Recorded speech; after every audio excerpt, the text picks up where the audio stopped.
الحمد للہ رب العالمین والصلاة والسلام علی سید الانبیاء والمرسلین اما بعد فاعوذ باللہ من الشیطان الرجیم بسم اللہ الرحمن الرحیم والعصر ان الانسان لفی خسر الا الذین آمنوا وعملوا الصالحات وتواصوا بالحق وتواصوا بالصبر صدق اللہ العظیم وصدق رسولہ النبی الامین الکریم ونحن علی ذلک لمن الشاہدین والشاکرین والحمد للہ رب العالمین ان اللہ وملائکتہ یصلون علی النبی یا ایہا الذین آمنوا صلوا علیہ وسلموا تسلیما اللہم صل علی سیدنا و مولانا محمد وعلی آلہ وصحبہ وبارک وسلم صلاۃ و سلاما علیک یا رسول اللہ صلی اللہ تعالی علیہ وآلہ وسلم۔ حضور تاجدار کائنات شاہ موجودات صلی اللہ تعالی علیہ وآلہ وسلم کا ارشاد پاک ہے، تمہارا مجھ پر درود پاک پڑھنا تمہاری دعاؤں کا محافظ ہے اور تمہارے اعمال کی طہارت ہے۔ سبحان اللہ، سبحان اللہ۔ درود کی برکت سے ہماری دعائیں بھی قبول ہوتی ہے اور درود کی کثرت سے ہمارے تمام اعمال پاک ہوتے ہیں۔ جن اعمال میں کوئی کجی کمی عیب نقص رہ جاتا ہے، نمازوں سے لے کر کے حج زکوٰۃ صدقات خیرات، اس میں جو بھی کمی کجی رہ جاتی ہے، درود کی برکت سے ان اعمال کو پاک کیا جاتا ہے اور اس قابل بنایا جاتا ہے کہ رب کی بارگاہ میں وہ قبول ہو جائے۔ سبحان اللہ، سبحان اللہ۔ اس لیے اپنے دیگر اعمال کی پابندی کے ساتھ ساتھ درود کی پابندی کرتے رہو، کثرت سے درود پاک پڑھتے رہو۔ اس کی برکت سے ہمارے ٹوٹے پوٹے جیسے بھی اعمال ہیں رب کی بارگاہ میں قبول کر لیے جائیں گے۔ رب کریم ہم سب کو کثرت سے درود پاک پڑھنے کی توفیق عطا فرمائے۔ بلند آواز سے جھوم کر درود پاک پڑھیے۔ اللہم صلی وسلم وبارک علی سیدنا و مولانا محمد وعلی آلہ وصحبہ وبارک وسلم صلاۃ و سلام علیک یا رسول اللہ صلی اللہ تعالی علیہ وآلہ وسلم۔ آپ تمام حضرات کو جمعہ کا دن مبارک ہو۔ رب کریم ہم سب کو اس دن کی برکت عطا فرمائے۔ یہ بڑا دن ہے، اس کا بڑا اہتمام کرنا چاہیے۔ عید میں جو اہتمام ہوتا ہے اس سے بڑھ کر کے بھی اس دن کا اہتمام کرنا چاہیے کہ سب سے بڑی عید ہے یہ، اور قسمت ہماری ایسی ہے کہ ہر ہفتے ہم کو یہ عید ملتی ہے، اور اتنا مبارک دن ہے کہ جمعہ میں جو دعائیں کی جاتی ہے، ایک لمحہ ایسا ہوتا ہے کہ رب تبارک و تعالیٰ ان دعاؤں کو مقبول کر لیتا ہے۔ اس لیے اس کا ایک لمحہ بھی ضائع کیے بغیر ہمیں اس سے فائدہ اٹھانا چاہیے۔ قرآن مقدس کی جس سورہ مبارکہ کو میں نے تلاوت کرنے کا شرف حاصل کیا ہے، اس پر گفتگو کرنا بہت مشکل ہے، مگر صرف اس لیے اس کو تلاوت کیا ہے تاکہ اس کی عظمت اہمیت ہمیں سمجھ میں آ جائے اور ایک فکر پیدا ہو، ایک ذوق اور شوق پیدا ہو اس کو سمجھنے کا، اور ساتھ ہی ساتھ اپنے آپ کو سمجھنے کا۔ یہ آیت مبارکہ جو ہے ہمیں اپنا محاسبہ کرواتی ہے۔ در حقیقت صحابہ کرام علیہم رضوان میں کچھ صحابہ کرام علیہم رضوان ایسے تھے جو کسی بھی مجلس سے اٹھنے سے پہلے یہ سورہ مبارکہ سورہ عصر یہ ایک دوسرے کو سنایا کرتے تھے، نشست برخاست کرنے سے پہلے سناتے تھے۔ اتنی اہم اور اتنی عظمت والی ہے یہ سورہ مبارکہ۔ اب آپ سوچ رہے ہوں گے یہ تو ہم کو سب کو یاد بھی ہے، تقریباً سب کو یاد ہوتی ہے، تو اس میں ایسا کیا ہے؟ تو یہ تو تب پتہ چلے گا نا جب ہم اس کا ترجمہ اور اس کی تفسیر پڑھیں گے، اس پر غور و خوض کریں گے، جو کتابوں میں مواد ہے اس کا مطالعہ کریں گے، تب پتہ چلے گا کہ اس آیت میں کیا ہے۔ مگر جنہوں نے اس کو پڑھا، جنہوں نے اس کا مطالعہ کیا، جن کے پاس اس کا علم ہے، انہوں نے کیا کہا وہ میں آپ کو سناتا ہوں۔ امام شافعی رحمۃ اللہ تعالیٰ علیہ بڑے امام گزرے ہیں، امام گزرے ہیں۔ آپ فرماتے ہیں کہ اگر کوئی اس سورہ مبارکہ میں تدبر کرے، غور و خوض کرے، اس کی گہرائی میں اتر جائے، تو کسی کی ہدایت کے لیے یہی ایک سورہ مبارکہ کافی ہے۔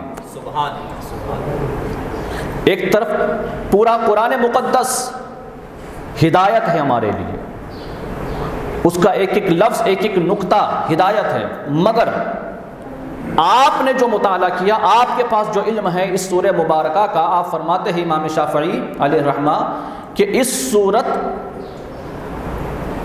میں اگر کوئی تدبر کرے، غور سے پڑھے، اس کی گہرائی میں اتر جائے، تو ہدایت کے لیے صرف یہی ایک سورہ مبارکہ کافی ہے۔ اب آپ سوچ کر دیکھیے، ہدایت کے لیے یہی ایک سورہ مبارکہ کافی ہے۔ اور پھر میں نے ذکر کیا کہ صحابہ مجلس ختم ہونے سے پہلے یہ آیت، یہ سورت ایک دوسرے کو سنایا کرتے تھے۔ کیوں؟ یاد دہانی کے لیے، کہ اسے فراموش نہ کرو، اپنا محاسبہ کرو۔ اس آیت کو پڑھتے تھے۔ آیت پڑھنے کے بعد اب میں ڈائریکٹ جو ہے ترجمے پر آتا ہوں، اور جتنا وقت میرے پاس ہے اس میں اپنی بات آپ کے سامنے رکھنے کی کوشش کرتا ہوں۔ رب کریم سے دعا ہے مجھے کہنے اور آپ کو سمجھنے کی توفیق عطا فرمائے۔ قسم ہے زمانے کی، والعصر، قسم ہے زمانے کی۔ رب کریم کلام پاک میں کوئی بھی بات کہے وہ ہمارے لیے عظمت والی ہے، اہم ہے۔ بسم اللہ کے با کے نقطے سے لے کر کے والناس کی سین تک جتنا کچھ ہے، ہم سب کی قدر کرتے ہیں، عظمت ہمارے دلوں میں ہے، ہم مانتے ہیں نا سب۔ قرآن اللہ کا کلام ہے، ایک ایک لفظ اس کا کلام ہے، اور سب پر ہمارا ایمان بھی ہے۔ ایسے نہیں کہ اس آیت کا درجہ کم ہے اور اس آیت کا درجہ زیادہ ہے، نہیں، سارا کلام اللہ کا ہے، تو جتنی باتیں اس کے اندر ہے وہ سب اہم ہیں۔ مگر اس کے باوجود اگر رب تبارک و تعالیٰ کسی کی قسم ارشاد فرمائے تو اس کی عظمت اور بڑھ جاتی ہے۔ اور قسم کھا کے کوئی بات وہ کہے تو جو آگے کی بات ہے وہ بات بڑی اہم ہوتی ہے، وہ بات بڑی اہم ہوتی ہے۔ کیونکہ ہم بھی جب کوئی بات کرتے ہیں اور کسی کو اس پر یقین نہ آتا ہو، کسی کو تو کشمکش رہتی ہو، شک و شبہ رہتا ہو کسی بات پر، اگر میں کوئی ایک بات ایسی کہہ دوں اور کئی لوگوں نے وہ سنی نہ ہو تو آپ شبہ میں پڑ جائیں گے، کشمکش ہوگی آپ کو کہ بات صحیح ہے یا غلط ہے نا۔ اگر پھر میں یہ کہوں کہ میں قسم کھا کے یہ بات کہتا ہوں آپ سے، میں اس پر قسم کھاتا ہوں، تب پھر کچھ لوگ سوچیں گے بھائی بات تو صحیح ہے، قسم کھائی ہے تو جھوٹ تو نہیں ہوگی، ہلکی تو نہیں ہوگی، بات میں دم ہوگا۔ مگر آپ جس کو پہلے سے مانتے ہو، اس کے زبان سے کوئی بھی کلام نکل جائے تو پھر اس کو قسم کھانے کی بھی ضرورت نہیں پڑتی۔ تو اللہ کا کلام ایسے ہی ہے کہ وہ جو کہے اس پر ہم سب کا ایمان تو ہے، باوجود اس کے رب قسم ارشاد فرماتا ہے۔ قسم ہے زمانے کی، اس کی شروحات بہت زیادہ ہے، شرح اس کی کہ کس زمانے کی قسم۔ اب اس وقت وہ آپ کو سمجھانا مقصود نہیں ہے۔ دوسری بات، ان الانسان لفی خسر، اس کے آگے کی آیت، بے شک انسان خسارے میں ہے، گھاٹے میں ہے، نقصان میں ہے۔ اب یہ ذکر ہو رہا ہے انسانوں کا، اس میں تمام انسان آ گئے، آدم علیہ السلام سے لے کر کے قیامت تک سب انسان جتنے بھی ہیں وہ سب گھاٹے میں ہیں۔ سب گھاٹے میں ہیں، گرچہ کہ یہ آیت مبارکہ آقا علیہ الصلوۃ والسلام پر سورہ مبارکہ نازل ہوئی ہے، مگر پچھلے زمانوں میں بھی جو انبیاء کرام علیہم الصلوۃ والسلام تشریف لاتے رہے تو ہدایت یہی کرتے تھے، دعوت اسی طرف دیتے تھے اور یہی بات سمجھایا کرتے تھے۔ انداز الگ تھا، ان کی اپنی اپنی کتابیں تھیں، ان کی اپنی اپنی شریعت تھی، اور جو پیغام خدا انہیں دیتا تھا وہی پہنچاتے تھے۔ یہ صورت نہیں تھی مگر ہدایت یہی تھی۔ تو ہدایت کے لیے الگ الگ طریقے رہے ہیں مگر ہدایت کا دستور یہی رہا ہے۔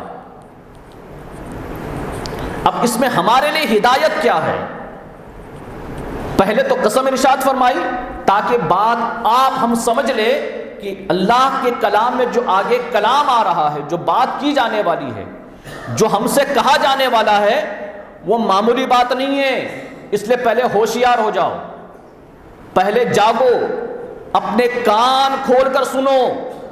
یہ ہمارے بارے میں ہے، کسی اور کے بارے میں نہیں۔ یہ ہم کو سنایا جا رہا ہے، کسی اور کو نہیں۔ اور کیا سنایا جا رہا ہے کہ ہم گھاٹے میں ہیں۔ ہم سب انسان ہیں نا، بولیے، تو ہم سب گھاٹے میں ہیں، اور یہ گھاٹا بتانے والی ذات رب کریم کی ہے۔ کون بتا رہا ہے ہمیں؟ ہمارا رب قسم کھا کے بتا رہا ہے ہمیں کہ سنو، قسم زمانے کی، بے شک انسان خسارے میں ہے، گھاٹے میں ہے، نقصان میں ہے۔ الا الذین آمنوا وعملوا الصالحات، سوائے ان لوگوں کے۔ اب خلاصہ کیا جا رہا ہے۔ اب ہم سوچیں گے ہم سب گھاٹے میں، تو کچھ لوگ ہیں جو گھاٹے میں نہیں ہیں، باقی سب گھاٹے میں ہیں سوائے چند کے۔ وہ چند کون ہے؟ وہ کون لوگ ہیں جو گھاٹے میں نہیں ہیں؟ الا الذین آمنوا وعملوا الصالحات۔ اور پورا قرآن گواہ ہے، پورا قرآن گواہ ہے۔ ایسے کئی مقامات ہیں جہاں پر ایمان والوں سے بات کی گئی ہے نا، تو مومنوں کو ہر جگہ ایمان کے ساتھ عمل کی تاکید کی گئی ہے۔ ہر جگہ کئی مقامات آپ کو ملیں گے، ایمان کے ساتھ عمل کی تاکید کی گئی ہے۔ یہاں بھی وہی ہے۔ تو سب گھاٹے میں ہے سوائے ان لوگوں کے جو ایمان لائے اور جنہوں نے نیک اعمال کیے، جنہوں نے نیک اعمال کیے۔ بزرگوں اور دوستو، بات تو اتنی سی ہے، جو میں نے کہا وہ آپ نے سنا۔ محاسبہ اب ہم کو کرنا ہے کہ ہم گھاٹے میں ہیں یا نہیں۔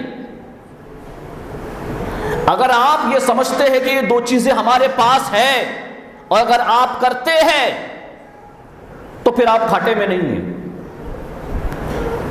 مگر اگر یہ دو چیزیں ہم میں سے کسی کے پاس نہیں ہیں، دونوں چیزیں، اب اگر آپ کہیں گے کہ میرے پاس ایمان تو ہے، عمل کمزور ہے، تو پھر میں کہوں گا قرآن کہتا ہے آپ گھاٹے میں۔ خاص طور پہ اہل سنت و جماعت سے میں مخاطب ہوں، یہاں سب اپنے ہی بیٹھے ہیں، اس لیے اپنے گھر میں اپنی بات کرتا ہوں۔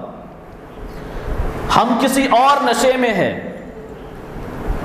ہم کسی اور نشے میں ہیں، اور وہ نشہ یہ ہے کہ جنت ہماری ہے، بخشش ہمارا مقدر ہے، شفاعت تو ہر صورت ہمارا نصیب ہے اور وہ ہونی ہے۔ یہ ہم سمجھ رہے ہیں۔ یہ تب سمجھنا تھا آپ نے جب یہ دو چیز آپ کے پاس ہو، یہ دونوں چیزیں آپ کے پاس ہو، تب آپ یہ کہتے نا، تب یہ آپ کا یہ اعتقاد بالکل قابل تھا، درست تھا۔ مگر یہاں ہم مغالطے میں ہیں کہ ہم یہ سمجھتے ہیں کہ ہم مومن ہیں اور بخشش ہمارا مقدر ہے، ہم تو بخشے جائیں گے۔ آپ کو کیا لگتا ہے اللہ کی جنت اتنی سستی ہے کہ صرف جمعہ پڑھنے سے مل جائے گی؟ اتنی سستی ہے کہ مسلمان کے طریق پر میت جنازہ اور نکاح کرنے پر مل جائے گی؟ غور کرنے والی بات ہے. ہمارا لائف سٹائل، ہماری زندگی کا رویہ، روش، طریقہ جیسا ہے، یہ فیصلہ آپ نے کرنا ہے، کیونکہ آپ کے ایمان کا اور عمل کا فیصلہ مجھے نہیں کرنا ہے، رب نے کرنا ہے. اور جو رب کہہ رہا ہے وہ میں آپ کو سنا رہا ہوں، کلام اس کا ہے. جو اسلاف نے ہم کو سمجھایا ہے وہ باتیں میں آپ کے سامنے پیش کرنے کی کوشش کر رہا ہوں. آپ نے فیصلہ کرنا ہے ہماری روش کیا اس قابل ہے کہ اس پر یہ مہر لگا دی جائے کہ ہماری زندگی ایک پکے مومن جیسی ہے اور ہمارا عمل صالح ہے. یہ فیصلہ آپ نے کرنا. یہ اگر آپ فیصلہ کر لے اور اس نتیجے پر پہنچ جائے کہ نہیں میں تو پکا مومن ہوں، میں پکا مومن ہوں اور میرا عمل بھی صالح ہے، اچھا عمل ہے، اس کے بعد آپ آقا علیہ الصلوۃ والسلام کی شفاعت سے امید رکھو تو بالکل درست ہے. لیکن آپ سب چھوڑ کے، نہ ایمان مضبوط نہ عمل صالح، ان دونوں چیزوں کو چھوڑ کر کے آپ امید اور رجا بنائے بیٹھے ہو کہ بخشش تو ہمارا مقدر ہے، جنت ہماری ہے، تو پھر ہم دھوکے میں ہیں. یا تو پھر ہم دھوکے میں ہیں، یہ فیصلہ کر لو، یا پھر یہ جو بات میں نے کہی ہے وہ بات غلط ہے، یہ فیصلہ کر لو. تو مجھے نہیں لگتا کہ ہم میں سے کوئی بھی یہ جرأت، یہ ہمت کر پائے گا کہ کلام کو جھوٹا کہے. اللہ کا کلام ہے یہ. تو اگر یہ سچ ہے تو کیا ہماری زندگی ایسی ہے؟ یہ ہم نے فیصلہ کرنا ہے. میں یہ نہیں کہتا کہ آپ مومن نہیں ہو، نہیں، مگر ذرا قرآن تو سنو. قرآن کہتا کیا ہے؟ میں وہی بات سناتا ہوں. قرآن کہتا ہے یا ایھا الذین آمنوا آمنوا. اگر صرف ایمان پر ہی گفتگو کی جائے تو پھر ایک لمبے وقت کی ضرورت تھی کہ آپ کو ایمان سمجھاؤں، کیونکہ قرآن ایمان والوں سے مخاطب ہے. اور کیا کہتا ہے؟ اے ایمان والو ایمان لاؤ. کیا؟ اے ایمان والو ایمان لاؤ. ہم پہلے کلمہ پڑھ چکے ہیں، اب ہم سے خطاب کیا جا رہا ہے. ہم کلمہ پڑھ چکے ہیں، اب ہم سے خطاب کیا جا رہا ہے کہ پھر ایمان لاؤ. مومنو ایمان لاؤ. کافروں سے کہا جاتا تو بات سمجھ میں آتی کہ اے کافرو ایمان لاؤ، مگر اس کے مخاطب ہم ہیں. ہم سے کہا جا رہا ہے کہ اے ایمان والو ایمان لاؤ. اس بات کو سمجھنے کی ضرورت ہے. ایمان کے بعد ایمان لانا وہ کون سا ایمان ہے؟ ایمان کے بعد ایمان لانا وہ کون سا ایمان ہے؟ تو ہم اب ایمان کے کس درجے میں ہیں؟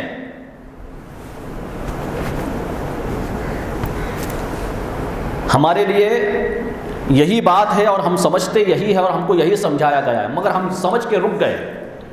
کلمہ طیبہ اگر کسی نے صدق دل سے پڑھ لیا نا تو وہ مومن ہو گیا. یہی بات سمجھائی جاتی ہے نا. بولو ذرا جواب تو دو مجھے. بات درست ہے، آپ ڈرو مت. یہی ہے نا، بچپن سے یہی سنا ہے. تو اگر یہی کلمہ کوئی کافر پڑھ لے تو پڑھ لے صرف تو آپ کہیں گے صرف پڑھنے سے نہیں چلے گا.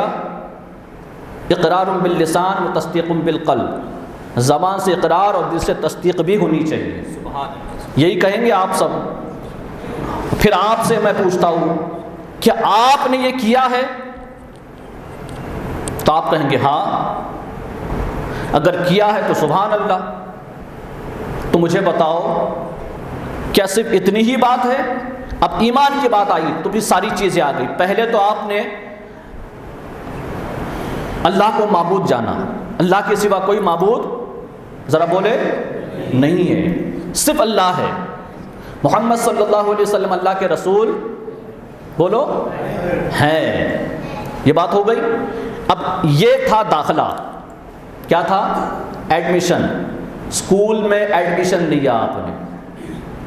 ابھی آپ پڑھے نہیں، ابھی آپ گریجویٹ نہیں ہوئے، ابھی آپ کے جی، ایل کے G, U K G, first, second, third, 10th، S S C, H S C کچھ نہیں ہوا. اگر آپ یہ سمجھتے ہیں کہ داخلہ لیتے ہی میں گریجویٹ ہو گیا ہوں تو آپ دھوکے میں ہیں یا نہیں؟ ذرا بولیے. میں صرف ابھی ایمان کی بات کر رہا ہوں. عمل کا موضوع تو ہمارا حصہ بنتا ہے، کیونکہ الحمدللہ ہم اپنے آپ کو ایمان والا سمجھتے ہیں اور اپنے ایمان کی حفاظت کی فکر بھی کرتے ہیں. الحمدللہ آقا علیہ الصلوۃ والسلام سے محبت بھی کرتے ہیں، مگر کہیں نہ کہیں جو راہ ہے، ہماری راستہ ہے، وہ ہم بھٹک چکے ہیں. ہم جس کو محبت سمجھتے ہیں وہی محبت ہے یا کچھ اور محبت ہے، یہ سمجھنے کی ضرورت ہے. جو سبجیکٹس ہم کو پڑھائے گئے ہیں یہ سیلیبس میں ہے یا نہیں،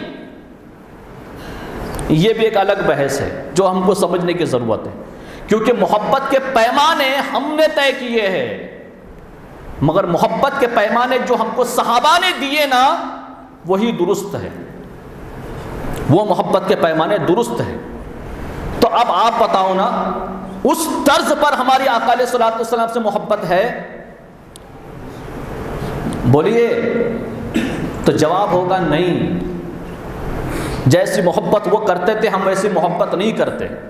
مگر ایک چیز کا شکر مانو، خدا کا شکر ادا کرو کہ 1400 سال گزر گئے ہیں، اس نے ہمارے ایمان کو سلامت رکھا ہے.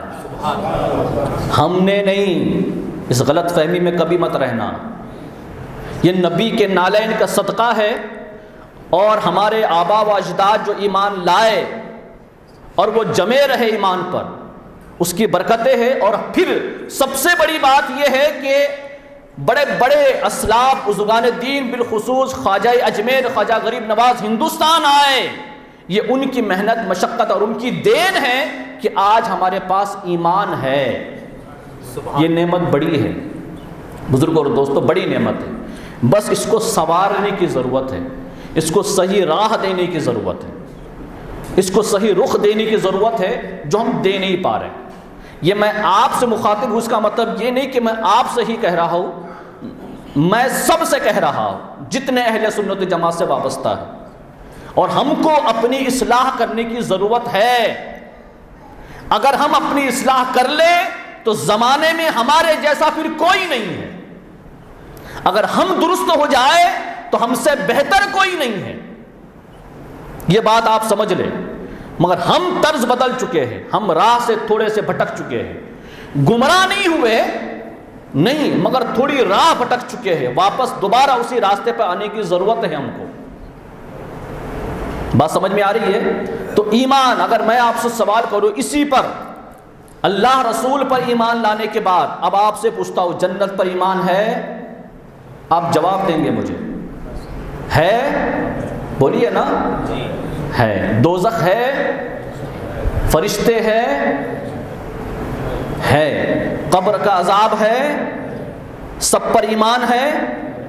ذرا سوچ کے بولو. جنت میں جانا ہے؟ جہنم کا خوف ہے؟ اس سے بچنے کا ارادہ ہے؟ جنت میں جانے کی طلب ہے؟ تو اس کے لیے جن اعمال کی ضرورت ہے وہ کدھر ہے؟ کیا وہ بھی ہے آپ کے پاس؟ کیا وہ سارے اعمال جو جنت میں جانے کے لیے درکار ہے وہ ہمارے پاس ہے؟ اگر آپ یہ کہتے ہیں کہ نہیں صرف نبی کی شفاعت سے چلے جائیں گے تو مجھے بتاؤ یہ قرآن دیا کس نے آپ کو؟ نبی نے دیا یا کسی اور نے؟ نبی نے دیا. اللہ کا کلام ہے. اللہ نے ارشاد فرمایا، نبی نے ساری باتیں بیان کی. نبی خدا کا کلام اور نبی نے بیان کیا اور اس میں ایک اصول دیا، جو ایمان لے آئے اب یہ ہدایت ہے تمہارے لیے. قرآن حدیث ہدایت ہے، نبی کی زندگی ہدایت ہے. بتاؤ نبی کی زندگی پر ہماری زندگی ہے؟ اس طرز پر ہماری نسلیں ہیں؟ ہماری اولاد کسی اور کلچر پر چل رہی ہے، نبی کی سنت پر تو نہیں ہے. تعلیم کسی اور کی چل رہی ہے، ماڈرن ایجوکیشن چل رہا ہے، دینی تعلیم کا نام و نشان نہیں ہے. ذرا سوچ کر دیکھو. زمانے نے بہت ترقی کر لی. ہر آدمی سمجھتا ہے کہ اب اسی طریقے کے ساتھ ہم چلتے رہیں گے تو کامیاب ہو جائیں گے. نہیں، اگر اسی زمانے کی قسم آپ سمجھتے ہیں کہ اگر اللہ نے کھائی ہے تو دیکھو زمانے تو کئی گزرے ہیں، مگر یہ جو زمانہ ہے پچھلے تمام زمانوں میں یہ زمانہ، یہ دور آپ سب جانتے ہیں کہ ترقی میں سب سے آگے ہے۔ جو آج ہے وہ پہلے نہیں تھا، جتنی ترقی آج ہے اتنی پہلے نہیں تھی، جو آسانیاں آج موجود ہے وہ پہلے زمانوں میں نہیں تھی۔ جہاں مہینوں کا سفر ہوتا تھا وہ آج گھنٹوں میں طے ہوتا ہے، جہاں ایک پیغام پہنچانے کے لیے کئی ماہ لگ جاتے تھے اب 1 سیکنڈ میں پہنچ جاتا ہے۔ کامیابی ہے نا، اتنی کامیابی، انسان چاند پر پہنچ گیا،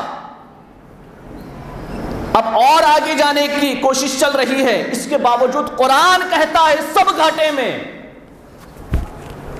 سب گھاٹے میں سوائے ان لوگوں کے الا الذین آمنوا وعملوا الصالحات، جو ایمان لائے اور جنہوں نے نیک اعمال کیے، صالح اعمال۔ اتنی عظمت ہے، ورنہ دنیا میں کتنے بھی کامیاب ہو جاؤ، آپ نے گھر بنایا ہے، آپ کو لگتا ہوگا آپ کامیاب ہیں، مگر نہیں، قرآن کہتا ہے آپ گھاٹے میں ہیں۔ آپ نے بڑا بینک بیلنس بنایا ہے، مگر نہیں، آپ کو لگتا ہے آپ کامیاب ہیں، قرآن کہتا ہے آپ گھاٹے میں۔ یہ میں نہیں کہتا، میرا اپنا کوئی تجربہ نہیں، قیاس آرائی بھی نہیں ہے، میں جو کہہ رہا ہوں وہ قرآن کہہ رہا ہے، وہی بات میں بتا رہا ہوں۔ آپ کو لگتا ہے کہ آپ کی عزت اور شہرت ہے، آپ کامیاب ہو گئے، نہیں، آپ دھوکے میں ہیں۔ قرآن کہتا ہے، اللہ کا کلام کہتا ہے آپ گھاٹے میں ہیں۔ آپ تبھی کامیاب ہے آپ کے پاس کچھ ہو یا نہ ہو، چاہے دولت ہو، شہرت ہو، عزت ہو، اولاد ہو، مال ہو، جو کچھ بھی آپ کے پاس ہے، گاڑیاں ہو، بنگلہ ہو، یہ سب ہونے کے ساتھ ساتھ اگر آپ کے پاس ایمان ہے اور عمل صالح ہے، ایک نہیں دونوں چیزیں، ایک نہیں دونوں چیزیں۔ اہل سنت و جماعت ہی سمجھتے کہ صرف ایمان اور یہ عقیدہ ہی کافی ہے بخشش کے لیے، عمل کی ضرورت کیا ہے؟ تو پھر اتنا پورا قرآن جنت میں جانے کے لیے یہ کرو تو جنت ملے گی، یہ کرو تو جنت ملے گی، ایسے کرو تو جنت ملے گی، ایسے کرو تو جنت ملے گی، یہ سب حق ہے یا نہیں ہے؟ بولو، یہ بھی تو حق ہے نا؟ ایک ایک لفظ پر ایمان ہے قرآن کے، تو قرآن ہی میں سب کچھ موجود ہے۔ نماز پڑھو تو جنت میں نہر ملے گی، ہم گناہ کریں گے یہاں اور نبی ہماری شفاعت کریں گے اور جنت کی نہر ہم کو مل جائے گی، ایسا ہو سکتا ہے؟ نہیں، تو آپ مغالطے میں ہو، خطا پر ہو، آپ کو شیطان نے دھوکہ دیا ہوا ہے، آپ کو شیطان نے دھوکہ دیا ہوا ہے۔ ایسا نہیں ہوگا بزرگوں اور دوستوں، ورنہ یہ سارا اصول، سارا نظام دھرے کے دھرا رہ گیا۔ آپ جمعہ پڑھیں گے، آپ عید کی نماز پڑھیں گے، آپ جنازہ اور میت مسلمانوں کے طرز پر اور طریقے پر اٹھائیں گے، نکاح مسلمانوں کے طریقے پر کریں گے، ایسے چند امور آپ انجام دیں گے اور سمجھیں گے کہ ہم جنتی۔ تو یہ سارا اصول قرآن میں جو سمجھانے کے لیے آقا علیہ الصلوۃ والسلام تشریف لائے، اتنی محنت کی، مشقت کی، یہ پیغام لوگوں تک پہنچایا، صرف جمعہ کے لیے، صرف عید کی نماز کا مسلمان بنانے کے لیے، صرف لباس پہنانے کے لیے کہ داڑھی ٹوپی پہن لو اور مسلمان بن جاؤ، یا صرف مسجد میں نمازی بن کر رہنے کے لیے؟ نہیں، یہ دین نہیں ہے۔ دین تو اندر بھی ہے، باہر بھی ہے، بازار میں بھی ہے، گھر میں بھی ہے۔ ہمیں مسلمان ہر جگہ بنے رہنا ہے، ہر جگہ۔ ہم مومن مسجد میں بنتے ہیں، باہر جانے کے بعد ہم کسی اور کے طریقے پر ہوتے ہیں۔ تو سوچ کر دیکھو ذرا، کیا ہم اس قانون کے مطابق الا الذین آمنوا وعملوا الصالحات، مومن، ایمان اور عمل صالح، اس دائرے میں فٹ ہوتے ہیں یا نہیں ہوتے؟ یہ ایک دعوت فکر ہے جو آپ کو دینی ہے، ایک دعوت فکر ہے۔ الحمدللہ ہمارے پاس ایمان ہے، ابھی بھی سلامت ہے، تو اس کی قدر کرو اور اس کے ساتھ عمل کو جوڑ لو۔ بس بات ختم کرنے کے لیے میں اتنا کہہ رہا ہوں، ایمان ہے، اس کی قدر کرو، اس کو اور مضبوط کرو۔ کیسے مضبوط کرنا ہے؟ جیسے ہم کو دعوت دی گئی ہے، یا ایھا الذین آمنوا آمین۔ اگر آپ یہ سمجھتے ہیں کہ نہیں بس اتنا ہی کافی ہے مسلمان بنے رہنے کے لیے، تو یاد رکھو مسلمان بنے رہنا ضروری نہیں ہے، اس سے زیادہ ضروری یہ بھی ہے کہ مسلمان بنے رہنے کے ساتھ ساتھ ایمان پر خاتمہ بھی ہو۔ ایمان پر خاتمہ بھی ہو، تب تک ہم کو اپنے ایمان کی حفاظت کرنی ہے، تب تک۔ اور ایمان کی حفاظت کرنے کے لیے، ایمان کی حفاظت کرنے کے لیے بہترین راستہ ہے عشق رسول۔ سبحان اللہ۔ اب دوسرا راستہ تلاش کرنے کی ضرورت نہیں ہے، نہیں۔ اور عشق رسول اگر آپ تلاش کرتے ہیں تو پھر صحابہ کو دیکھو، صحابہ کو دیکھو وہ کیسے عاشق رسول ہیں، ان کی زندگی دیکھو۔ کیا وہ بے نمازی تھے؟ ذرا بولو۔ کوئی بے نمازی اور پھر اپنے آپ کو عاشق رسول کہے تو آپ نے فیصلہ کرنا ہے۔ اس کی زندگی سے عمل نکل گیا۔ قرآن دونوں چیزوں کا تقاضا کرتا ہے، ایمان اور عمل، عمل صالح، نیک عمل۔ یہی ذخیرہ ہے ہمارا۔ ایمان ایک برتن ہے اور عمل جو اس میں آپ بھرو گے، جو آپ جمع کرو گے۔ ہاں یہ ہے کہ اگر ایمان کا برتن پھوٹ گیا، اس میں چھید ہو گیا، معمولی سی بھی چیر پڑ گئی تو جو اس میں ڈالیں گے وہ سب نکل جائے گا۔ اس لیے اس ایمان کے برتن کو بہت مضبوطی سے سنبھال کر رکھو، اس کو حفاظت کرو۔ اس کی بڑی عظیم شے ہے، یہ بڑی عظیم شے ہے، یہ کسی کے ہاتھ نہیں آتی، مگر جس کے ہاتھ آ گئی اس کا نصیبہ بہت بلند ہے۔ اس میں ہمارا کوئی کمال نہیں ہے۔ اللہ اگر ہدایت چھین لے تو ایک لمحہ کے لیے بھی ہم ایمان پر نہ رہے۔ اللہ حفاظت فرمائے سب کے ایمان کی۔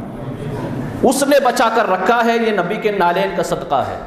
کہیں نہ کہیں ہمارے اسلاف سے ہماری نسبت رہی ہے، ہمارے بزرگوں کی، ہمارے خاندان کی نسبت رہی ہوگی کہ جس کی وجہ سے آج ہم یہاں پر جمع ہوئے۔ کوئی ایک دل میں ایک محبت کا ایک دانہ ہوگا، ایک حصہ ہوگا جس نے ہماری نسلوں کو جوڑ کر رکھا ہے۔ اگر اس میں سے کچھ نکل گئے اور ہم نکل گئے تو پھر ہمارے ہاتھ میں کچھ بھی نہیں آیا ہے۔ سب کچھ آ گیا نا، سب کچھ۔ بڑے بڑے سائنٹسٹ بھی دنیا میں موجود ہیں جنہوں نے بہت کچھ اپنی آنکھوں سے دیکھا ہے، تحقیق کرتے کرتے کہاں سے کہاں تک پہنچ گئے، دوسری دنیا دیکھ رہے ہیں، دوسری دنیا میں بسنے کے سپنے دیکھ رہے ہیں، مگر مدینے والے نے ہم کو جنت میں بسنے کی راہ دکھائی ہے۔ جنت میں بسنے کی راہ جس کو کوئی دیکھ نہیں سکتا۔ یہ ٹیکنالوجی کتنی بھی ہائی ہو جائے، جنت کو تلاش نہیں کر سکتے۔ اور کیسی جنت ہے، کیسی جنت ہے۔ ایک ایک کے لیے ذکر آیا ہے کہ ایک ایک کو اتنی بڑی جنت ملے گی جتنی وسعت، چوڑائی، وسعت اور چوڑائی جتنی زمین و آسمان کی ہے، ایک ایک کے حصے میں آئے گی۔ ذرا سوچ کر دیکھو، ہم جیسے گنہگاروں کے حصے میں ایسی جنت آئے گی؟ ہم کچھ بھی نہ کریں اور جنت کا اتنا بڑا حصہ ہمارا مقدر بنے گا؟ نہیں بزرگ اور دوستو، پھر ہم دھوکے میں ہیں۔ بنے گا، ان دو چیزوں کو اپنا لینا، ایمان اور عمل صالح۔ اگر یہ سرمایہ آپ کے پاس ہے، کیونکہ اہل سنت جماعت کے پاس اگر ایمان ہے بھی تو عمل سے بالکل کورے ہے، خالی ہے۔ اس لیے پھر میں دعوت دیتا ہوں، اپنوں کے بیچ میں ہوں تو اپنوں کو دعوت دیتا ہوں، آؤ عمل کی طرف، ہم کو آگے بڑھنے کی ضرورت ہے۔ ورنہ اگر آپ یہ سمجھتے نہیں صرف اتنا ہی کافی ہے، عمل کی ضرورت ہی نہیں ہے، تو پھر ہم غلطی پر ہے، ہم کسی غلط راہ پر ہے۔ نہیں، اور محبت کا ثبوت عمل سے ہی دیا جاتا ہے۔ محبت کا ثبوت بولو نا، عمل سے دیا جاتا ہے۔ محبت عمل نہیں ہے، وہ کیفیت ہے، ایک کیفیت ہے۔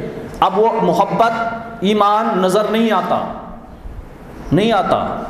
وہ نظر کیسے آئے گا؟ جب آپ کچھ کریں گے، جب آپ اس کی ایسی حرکت کریں گے جس کو ایمان کہا گیا ہے۔ اس میں سب سے بنیادی چیز نماز ہے۔ نماز مومن اور کافر کے درمیان ایک نمایاں فرق ہے، ایک نمایاں فرق ہے۔ اور صرف اس پر نہیں، اس کے علاوہ جتنے بھی نیک اعمال ہے ہمیں سب بجا لانے۔ اب گھر میں ہو، باہر ہو، بازار میں ہو، مسجد میں ہو، دوست احباب کے ساتھ ہو، والدین کے ساتھ ہو، جہاں بھی ہمارے تعلقات ہیں، ہر ایک کے حقوق ہمیں ادا کرنے ہیں، ہر ایک کے ساتھ نیک عمل کرنا ہے۔ ظاہر باطن سب یکساں ہو، اندر سے بھی صاف ستھرے ہو، باہر سے بھی صاف ستھرے ہو، ظاہر بھی پاک، باطن بھی پاک، اندر بھی خلوص اور للہیت ہو، اور عمل میں بھی کوئی ریاکاری نہ ہو۔ تب ایمان اور عمل یہ دو سرمایہ ساتھ میں لے کے چلیں گے، اور چلتے چلتے چلتے چلتے اگر خطائیں ہو جاتی ہے اور کوئی بخشش کا سامان نہیں بنتا، تب مدینے والے آقا ہماری سفارش کریں گے اور پھر یقیناً وہ شفاعت کریں گے ہماری۔ مگر یہ قانون کسی نے بھی نہیں دیا، کسی بھی بزرگوں نے نہیں بتایا ہے آپ لا الہ الا اللہ پڑھو۔ میں نے کہا نا، یہ تو صرف داخلہ ہے، داخلے کے بعد پھر اس کے بعد میں آگے کے سبجیکٹس پڑھنے ہیں۔ صرف اللہ رسول پر ایمان لا کے کام نہیں چلے گا، جنت، جہنم، فرشتے، انبیاء، سب کتابیں، سب پر ایمان لانا ہے، سب پر۔ ایک کا بھی انکار کر دیا تو پھر خارج ہو گئے، نکل گئے سب کا۔ پھر یہ پڑھنے کے بعد پھر اس پر ایمان اور پھر یقین کی منزل تک بھی پہنچنا ہے، یہ ایک الگ مرحلہ ہے۔ ہمارا ایمان پھر کہتا ہوں ایک نظریہ ایمان، نظریاتی ایمان ہے، فکری ایمان ہے، اعتقاد ہے ہمارا، اعتقاد جو ہمارا فکری ہے، نظریاتی ہے، تحریری تقریری کہہ لیجئے، یقینی نہیں ہے۔ اور جو پکا مومن ہوتا ہے اس کا ایمان یقینی ہوتا ہے۔ اگر آپ کو یقین ہے جنت ہے بولو نا، ہے، تو پھر اگر آپ کو یقین ہے تو پھر آپ اس میں جانے کی کوشش کریں گے، آپ بے پرواہ نہیں ہو جائیں گے، کیونکہ ہم میں لوگ بے پرواہ ہیں، دیکھا جائے گا کیا ہوتا ہے، نہیں سب پھنس جائیں گے، کیونکہ میں نہیں کہہ رہا ہوں، قرآن کہہ رہا ہے انسان گھاٹے میں ہے۔ اور جب اللہ کہتا ہے نا گھاٹا، تو کوئی معمولی گھاٹا نہیں ہے 100-200 روپے والا، خسارہ مطلب خسارہ، کچھ نہیں بچنے والا، سب برباد ہو جائے گا اگر ہم نے آج اپنے آپ کو نہیں سنبھالا تو۔ اتنا بڑا خسارہ وہ کہتا ہے ہمارے بارے میں، کوئی اور نہیں، ہم سے خطاب ہے، ہم گھاٹے میں ہیں۔ اگر اس میں سے وہ لوگ اپنا ایمان اور عمل سلامت لے گئے تو پھر وہ گھاٹے میں نہیں ہے، ان لوگوں کے سوا سب گھاٹے میں ہیں، سب گھاٹے میں ہیں۔ ہمیں فیصلہ کرنا ہے کہ ہم ان لوگوں میں ہے یا نہیں، ہم ان لوگوں میں شامل ہوتے ہیں یا نہیں ہے، یہ فیصلہ آپ پر ہے، آپ نے فیصلہ کرنا ہے۔ ایک پیغام تھا جو ضروری تھا آپ تک پہنچانا، اس کی وضاحت کے لیے بہت طویل وقت کی ضرورت ہے، انشاءاللہ پھر کبھی موقع ملے گا تو انشاءاللہ اس پر تذکرہ کریں گے۔ رب کی بارگاہ میں دعا ہے جو کچھ کہا سنا سمجھا اس پر ہم سب کو محبت کے ساتھ عمل کرنے کی توفیق عطا فرمائے۔ وما علینا الا البلاغ۔